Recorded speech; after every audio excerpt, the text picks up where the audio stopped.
Dans chaque rencontre entre un homme et une femme, il existe un instant invisible où tout se joue déjà, avant même qu'un mot ne soit prononcé. Dans cet espace silencieux, presque imperceptible, le désir naît ou s'éteint, non pas dans un compliment préparé, ni dans un long message, ni dans la tentative de se justifier ou de prouver sa valeur. Elle réside dans l'espace entre les gestes, dans la façon dont le contact visuel est maintenu, dans le rythme des réactions, dans le calme qui se dégage. La plupart des hommes échouent, précisément parce qu'ils ont appris que la séduction est une question de communication, alors qu'en réalité, elle repose sur la perception. Robert Greene l'explique sans détour dans « Les lois de la séduction » et conclut que le véritable séducteur ne cherche pas à persuader. Il prend l'initiative. Il ne s'impose pas par la force, mais accompagne le rythme émotionnel de l'autre. Cela change tout, car comprendre ce principe, c'est réaliser qu'on ne suscite ni ne crée de désir en parlant plus fort ou avec plus d'éloquence. Le désir naît lorsqu'une femme perçoit que vous maîtrisez vos émotions, alors qu'elle-même cherche encore à comprendre les siennes. Et ce n'est pas le fruit du hasard, c'est un état intérieur cultivé. L'homme moderne a été conduit à commettre l'erreur inverse. Il surréagit, explique tout dans les moindres détails et multiplie les prédictions. Lorsqu'il ressent de la tension, il cherche à la réduire. Lorsqu'il perçoit la distance, il tente de la combler. Lorsqu'il est critiqué, il se justifie. Il se croit bienveillant, compréhensif et progressiste. Mais ce que perçoit le psychisme féminin, ce n'est pas de la douceur, c'est de l'instabilité. Ce n'est pas de l'affection, c'est essentiel. Les femmes ne réagissent toutes pas à ce que vous dites, ressentez ou pensez. Elles réagissent à ce que votre comportement révèle, sans demander la permission d'être interprété. Il y a une raison psychologique profonde à cela. Le cerveau féminin est extrêmement sensible aux signaux non-verbaux de sécurité, de guidance et de maîtrise de soi. Avant même que l'attirance consciente n'apparaisse, son corps a déjà évalué le vôtre. Votre comportement émotionnel révèle si vous êtes trop prévisible, si vous recherchez la validation ou si vous perdez votre sang-froid sous la pression. Et lorsqu'un homme manifeste le besoin d'être compris, accepté ou validé, cela indique un problème sérieux, un manque d'équilibre intérieur et de force. Aucune femme ne souhaite être le soutien émotionnel d'un homme qui n'a pas encore appris à se prendre en charge. Cette vidéo ne traite pas de vaines paroles, de subterfuges ou de comédie. Elle aborde les attitudes tacites qui façonnent la perception qu'une femme a d'un homme, avant même tout contact physique, baiser ou décision consciente. Des attitudes fondées sur une psychologie réelle, observable et reproductible. Des attitudes qui inversent la dynamique. Pas de confrontation. Pas d'effort perceptible, pas d'explication. Lorsqu'une personne intériorise ces attitudes, quelque chose de fondamental change. Elle cesse de rivaliser pour attirer l'attention et devient la personne choisie. Elle ne poursuit pas les désirs. Elle devient le centre autour duquel convergent les désirs. Et cela devrait être clair dès le départ. Il ne s'agit pas de manipulation grossière ni de faux semblants. Il s'agit de maîtrise de soi, de présence et de silence stratégique. Il s'agit de comprendre les rouages émotionnels du jeu afin de ne plus jamais jouer le rôle d'un homme en quête désespérée d'approbation. Car dès que vous apprenez à maîtriser votre propre rythme émotionnel, l'environnement change, les réactions changent, les femmes changent. Non pas parce qu'elles sont différentes, mais parce que vous vous êtes enfin démarqué de la foule. De cette foule de ceux qui parlent trop et communiquent trop peu. Position 1. Maîtrise émotionnelle. Cela désarme la femme. Peu d'hommes réalisent que le premier test d'une femme consiste rarement en un rejet pur et simple. Elle se présente sous forme de provocation, de réactions différées, d'ironie subtile ou de changements d'humeur soudains. Et c'est précisément à ce moment-là que presque tout le monde échoue, non pas à cause de propos inappropriés, mais à cause de leurs réactions. Le corps se tend, l'esprit s'emballe, un besoin impérieux d'expliquer, de corriger, de relâcher la tension surgit. L'homme croit clarifier la situation, alors qu'en réalité, il ne fait que révéler ce que la femme observait en silence depuis le début. Sa instabilité émotionnelle sous pression. La psyché féminine n'est pas mise à l'épreuve pour souffrir, mais pour être mesurée. Testez votre capacité à garder votre calme lorsque le sol se dérobe sous vos pieds. Testez votre capacité à maintenir votre équilibre lorsque la situation dégénère. Si un homme réagit avec irritabilité, anxiété ou de longues justifications, cela révèle que son état intérieur est influencé par le comportement de la femme. La dépendance affective est l'opposé de la domination. Une étude de l'Université de Californie, menée en 2018, a démontré que les personnes émotionnellement stables sont perçues comme plus attirantes et socialement dominantes. Non pas parce qu'elles paraissent froides, mais parce qu'elles sont prévisibles pour elles-mêmes et imprévisibles pour les autres. Cette différence modifie fondamentalement la dynamique des relations. Il s'agit d'une idée fausse répandue. Beaucoup pensent que la maîtrise des émotions implique froideur, indifférence ou détachement artificiel. C'est faux. La maîtrise des émotions est l'absence de réactions automatiques. Il s'agit de ne pas gaspiller son énergie à chaque fois qu'on touche un point sensible. L'imprévisibilité émotionnelle ne signifie pas l'absence de sentiments, mais plutôt le blocage des stimuli émotionnels. Une femme ne se sent pas en sécurité lorsqu'un homme se replie sur lui-même. Elle se sent en sécurité, sachant que rien d'extérieur ne peut la déstabiliser. Des auteurs comme Mark Manson expliquent que ces tests fonctionnent comme un filtre inconscient. La femme crée une tension subtile pour observer si l'homme s'effondrera intérieurement ou s'il en sortira indemne. Un homme qui se justifie à outrance, s'excuse pour des sentiments qu'il n'a pas provoqués et tente de plaire à tout le monde en plein conflit, transmet quelque chose de silencieux et de dangereux, la peur de perdre. Et là où règne la peur de perdre, il n'y a pas de leadership émotionnel. Il existe une soumission qui se fait passer pour de la douceur. L'application concrète de ce principe ne se limite pas aux femmes. Elle commence par la pratique quotidienne de la maîtrise de soi, réaction minimale face aux émotions fortes, pause consciente avant de réagir, silence lorsque l'impulsion est de se justifier. Il ne s'agit pas de jouer un rôle, mais de se laisser guider par ses émotions sans chercher à contrôler ses actions. Dans les situations tendues, une personne qui maîtrise cette capacité ne cherche pas à avoir le dernier mot. Elle garde son propre rythme. Il ne s'explique pas. Il ne se défend pas. Il ne soupçonne rien. Il observe. Il respire. Ne réagissez que lorsque la réponse émane de la lucidité et non de la peur. En agissant ainsi, quelque chose de presque imperceptible se produit. La tension se déplace. Cette femme a l'impression de ne pas pouvoir se détacher facilement, émotionnellement de vous. Et ce sentiment, même si elle ne parvient pas à le nommer, est perçu comme de la force. Ce n'est pas de l'agressivité, ce n'est pas de l'arrogance. C'est une forte présence émotionnelle. Un homme qui maîtrise ses émotions démontre sans dire un mot qu'il est également capable de guider ceux qui l'entourent. Et pour la psyché féminine, c'est non seulement attirant mais aussi captivant. Position 2. L'autosuffisance qui active l'instinct de perte. Il existe un signe tacite qu'aucune femme ne peut ignorer, même si elle tente de le justifier. Le sentiment qu'un homme continue sa vie avec ou sans elle. Ce n'est pas de l'indifférence, ce n'est pas du mépris, c'est de la profondeur intérieure. La plupart des hommes se méprennent sur ce point car ils croient que manifester de l'intérêt signifie tout changer autour d'eux. Rendez-vous, énergie, enthousiasme, priorité. Peu à peu, sans s'en rendre compte, elle laisse entendre que sa présence est au centre de sa vie. Et quand cela arrive, le désir s'éteint avant même d'avoir pu naître. L'erreur insidieuse consiste à placer la femme au centre de son univers émotionnel, annuler des rendez-vous, répondre systématiquement et immédiatement, modifier ses plans, changer ses habitudes. Tout cela pour éviter de perdre son approbation. L'homme croit lui témoigner son affection, mais la femme ressent tout le contraire. Manque d'autonomie. L'attirance ne vient pas du fait d'afficher beaucoup de temps libre, mais du fait de démontrer que votre temps appartient déjà à quelqu'un d'autre. Et cette quête de possession est son but, et non la validation des femmes. La psychologie évolutionniste l'explique avec une clarté troublante. Les recherches de David Buzz, de l'Université du Texas, montrent que les femmes ont tendance à valoriser les hommes qui font preuve de ressources internes stables, d'objectifs clairs et d'autonomie émotionnelle. Il ne s'agit pas seulement de statut social ou d'argent. Il s'agit de la perception que cet homme ne perd rien lorsqu'un élément entre ou sort de sa vie. Il l'enrichit. Il ne remplace rien.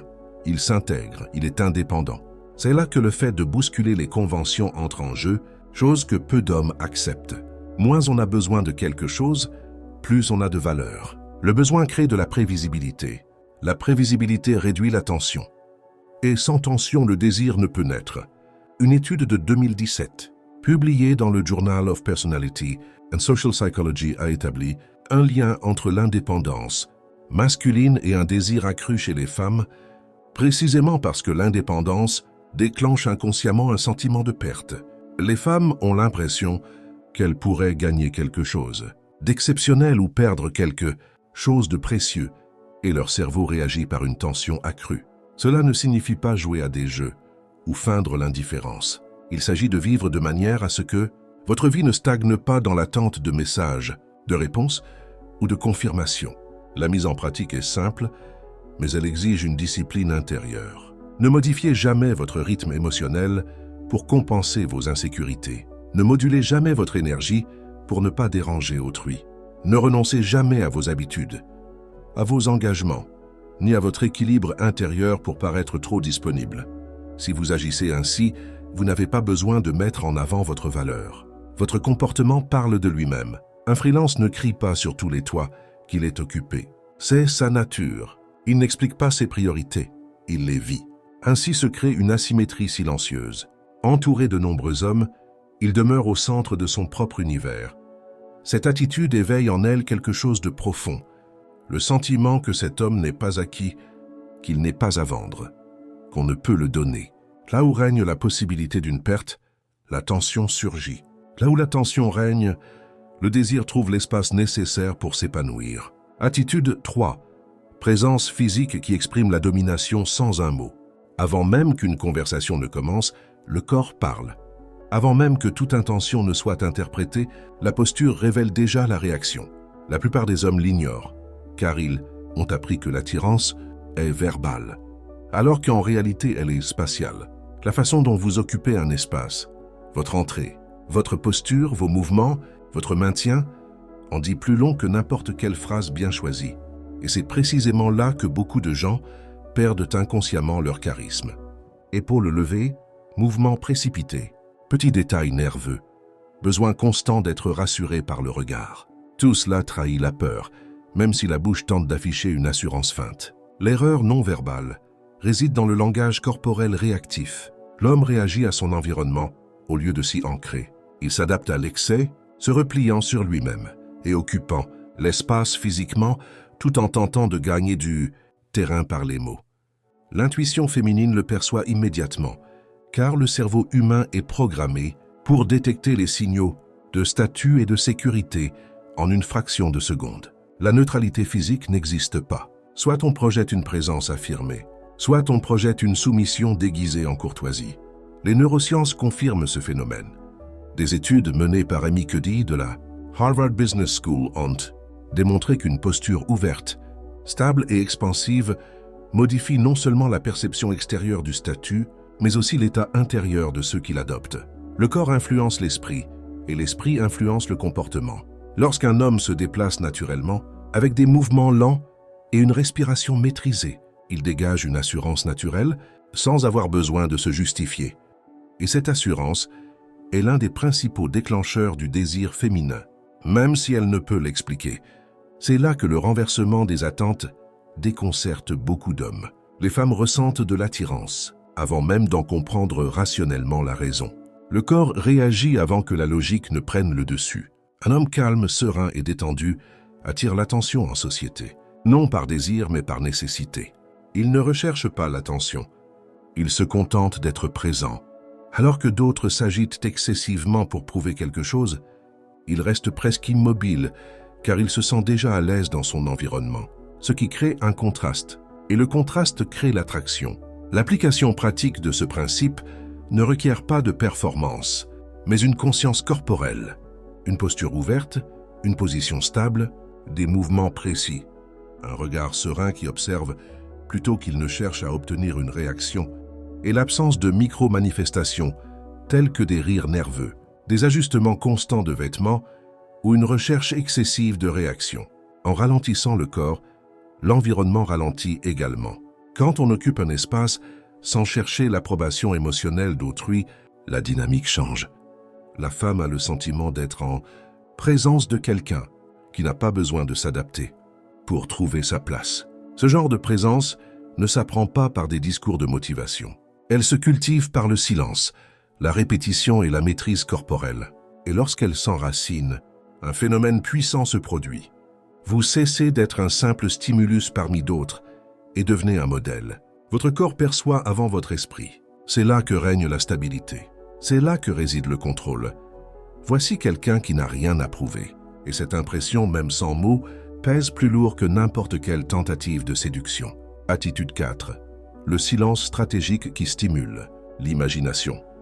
Il arrive un moment où parler cesse de rapprocher et commence à dissoudre le désir. La plupart des hommes franchissent cette limite sans s'en rendre compte. Poussés par la peur de paraître intéressants, intelligents ou différents, ils remplissent chaque instant d'histoires, d'explications, de détails superflus sur leur vie et d'opinions non sollicitées.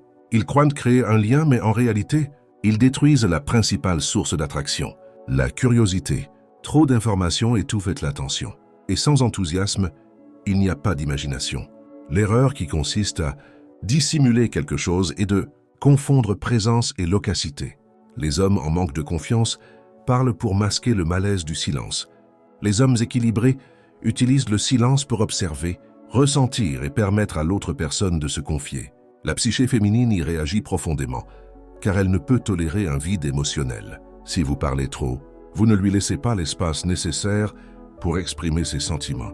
Si vous restez silencieux au bon moment, son inconscient se met au travail pour vous. La psychologie explique ce mécanisme avec une précision chirurgicale.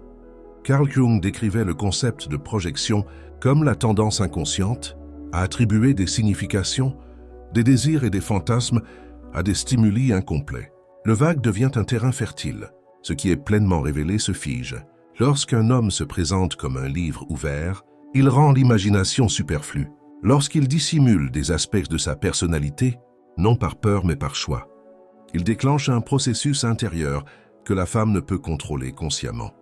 C'est là que réside le renversement des attentes qui déconstruit de nombreux mythes sur la séduction. Le secret n'a aucune importance. Il ne s'agit pas de jouer à des jeux ou de paraître artificiellement distant. Le secret est une expression de l'économie de l'information.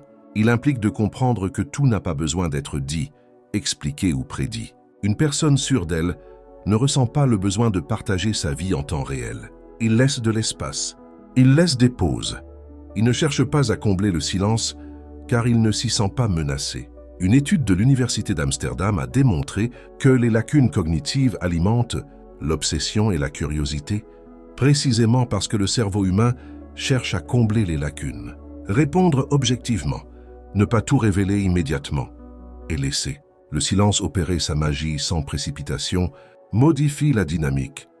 L'attention s'approfondit, l'esprit se met en marche, et ce qui reste non dit prend une importance bien plus grande que n'importe quel discours préparé. L'application pratique de ce principe exige de la maîtrise de soi. Donnez des réponses brèves lorsqu'on vous demande plus de détails. Ne dites que des demi-vérités sans en dévoiler pleinement le sens. Les silences ne sont gênants que pour ceux qui sont insatisfaits d'eux-mêmes. Ceux qui maîtrisent l'art du silence stratégique ne cherchent pas à impressionner. Ils ne recherchent pas les applaudissements. Cela permet d'éveiller la curiosité au moment opportun, créant ainsi un tournant silencieux. Alors que beaucoup d'hommes peinent à capter l'attention, il devient le catalyseur des interrogations intérieures. Lorsqu'on apprend à utiliser le silence de cette manière, le centre de la conversation se modifie. Tu cesses d'être l'artiste et deviens une énigme. Non par des artifices, mais par une maturité émotionnelle. La femme a le sentiment de ne toujours pas te comprendre pleinement. Et pendant ce temps, le désir ne faiblit pas. Il s'accroît, car tout ce qui n'est pas pleinement accessible prend de la valeur. Et celui qui comprend cela n'a pas besoin de beaucoup. Parler pour rester dans les mémoires. Elle marque les esprits précisément par ce qu'elle ne dit pas. Position 5. Il existe une forme implicite de leadership sexuel. À un moment donné de l'interaction, le désir de dominer émerge. Pas de mots, pas de supplications, pas de marchandage émotionnel, des instructions claires. Beaucoup d'hommes échouent précisément là parce qu'ils confondent en respect et hésitation. Ils attendent des signaux exagérés et recherchent une réassurance émotionnelle avant d'agir. Leur regard interroge ce qu'ils sont censés exprimer par leur présence. L'intention est là, mais l'énergie fait défaut.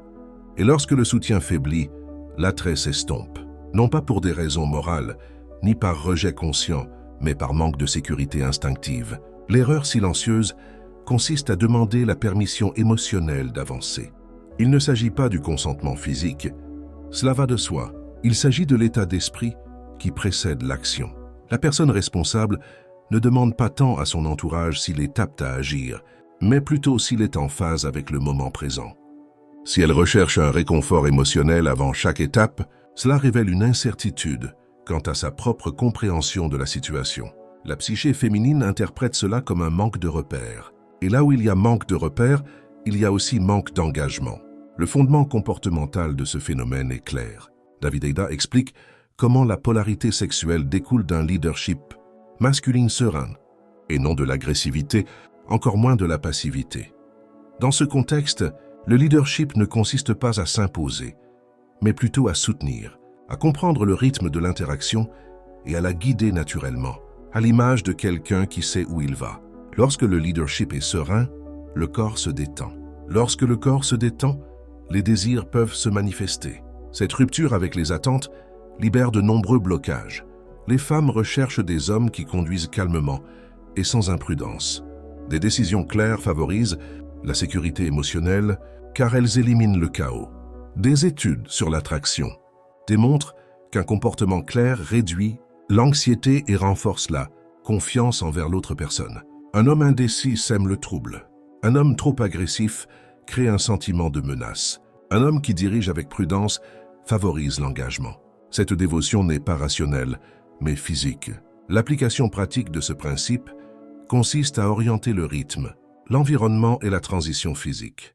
Il s'agit de choisir le lieu naturellement.